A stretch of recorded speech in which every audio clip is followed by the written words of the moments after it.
Agora, destaque internacional. A ação da África do Sul contra Israel na Corte Internacional de Justiça da ONU, por conta da operação na faixa de Gaza, recebeu o apoio de mais um país na manhã de hoje.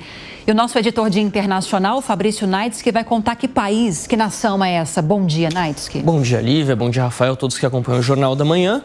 Sem surpresas para muita gente, a Espanha decidiu anunciar que vai apoiar essa ação da África do Sul contra Israel na Corte Internacional de Justiça da ONU, lá em Haia, na Holanda, por conta justamente dessa operação na faixa de Gaza. A gente lembra o histórico dessa ação. A África do Sul ingressou oficialmente com essa ação no final do ano passado, em 29 de dezembro de 2023, acusando Israel de cometer genocídio na faixa de Gaza, mencionando inclusive realizando-lhe uma acusação de que Israel estaria há 75 anos cometendo apartheid contra o povo palestino. Foi essa a expressão que o governo da África do Sul utilizou para entrar com essa ação contra Israel na Corte Internacional de Justiça. O ministro das Relações Exteriores da Espanha, José Manuel Álvarez, anunciou então hoje pela manhã lá em Madrid que a Espanha vai intervir nessa ação, vai auxiliar a África do Sul nessa ação para que seja respeitada a lei internacional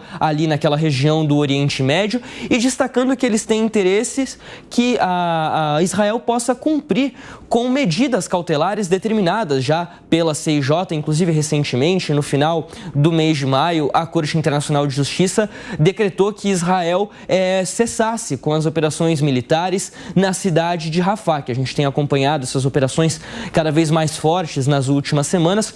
Houve essa ordem, esse decreto da CIJ há cerca de 2 semanas, ordenando então uma paralisação nas atividades militares por lá, mas a gente lembra, né, essas ações elas não são vinculativas, ou seja, não há uma obrigatoriedade de Israel cumprir nenhuma decisão da Corte Internacional de Justiça, assim como não há para nenhum outro país. O que a gente está falando aqui, com certeza absoluta, é o seguinte: a Espanha, principalmente nas últimas semanas, tem se tornado um dos países com maior força, um dos países mais vocais no que diz respeito à proteção do povo palestino nesse conflito entre Israel e Hamas. A Espanha tem se posicionado de maneira cada vez mais forte, não apenas na última semana, nas semanas anteriores, com a decisão de reconhecer oficialmente o Estado palestino, mas agora também ingressando junto da África do Sul com essa ação na Corte Internacional de Justiça. Agora, claro, vai caber à Corte deliberar ainda mais sobre esse assunto, tomar novas decisões e, de alguma forma, promover alguma medida que possa, de fato, garantir que essa medida cautelar solicitada pela CIJ no final de maio seja cumprida, né, Lívia?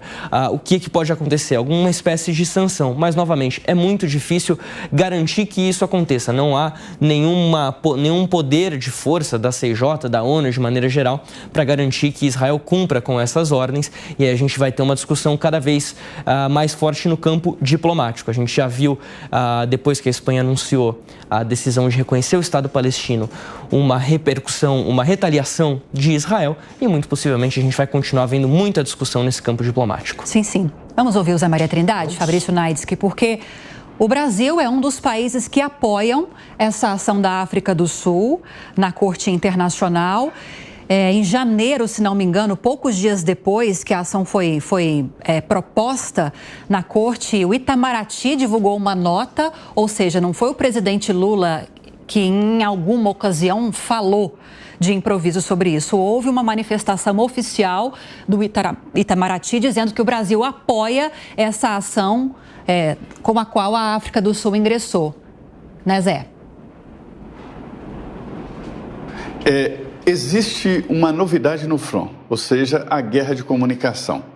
O Hamas, ele entrou em Israel, invadiu o território de Israel, matou, estuprou e sequestrou. E naquele momento ele foi considerado o terrorista, o terror de Israel. E aí ele demonstrou que tinha organização militar capaz de entrar em Israel. Recuou para a faixa de Gaza e Israel foi atrás, né?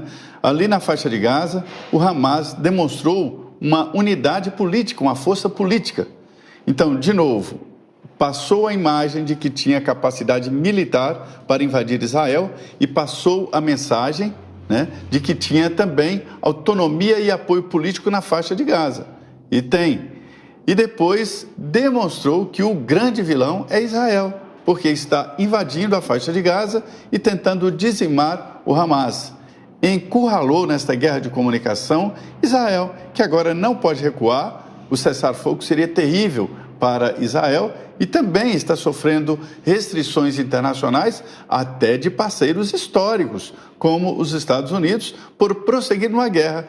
E a grande arma usada agora pelo Hamas, as imagens terríveis da guerra. Uma guerra é terrível, uma guerra produz sofrimento, sangra, e é assim mesmo. Mas quem provocou a guerra? O Hamas. E o Hamas agora está se dando como vítima e colocando Israel como o grande vilão. Ou seja, na guerra de informação, o Hamas também está vencendo. E é a grande novidade. Como na Ucrânia e a Rússia, a guerra de informação está a todo vapor.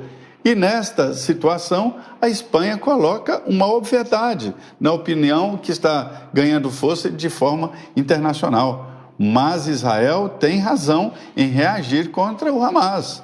Não podemos esquecer da origem disso tudo, que foi aquela invasão do Hamas, matando jovens numa rave, estuprando e matando em Israel.